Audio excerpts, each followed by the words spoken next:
Oui, l'histoire de la CIA sur le continent sud-américain est parsemée d'actions d'éclat qui n'ont pas toujours résulté débouché sur des résultats probants. Dans les années 50, l'agence avait orchestré un coup d'État contre le président au Guatemala, ce qui a débouché sur des décennies d'instabilité. Il y a eu l'invasion bien connue de la baie des Cochons à Cuba en 1961, qui s'était soldée par un désastre. Elle a tenté d'assassiner Fidel Castro à plusieurs reprises. Elle est impliquée dans la mort du Che Guevara. Elle a tenté plusieurs opérations en Bolivie. Elle a été aussi impliquée dans le coup d'État au Brésil en 64.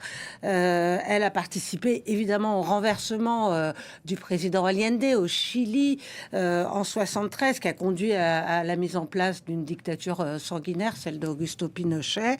Et puis dans les années 80, la CIA a été impliquée dans le soutien aux Contras contre le gouvernement sandiniste au Nicaragua. Ça avait occasionné d'ailleurs un gros scandale. Alors ces dernières années, l'agence avait développé plutôt une politique de collaboration avec les États, avec les gouvernements d'Amérique latine, notamment dans le cadre de la lutte contre les cartels de drogue, avec du partage de renseignements. Mais cette collaboration, cette coopération interdit toute action directe sur les territoires de ces pays.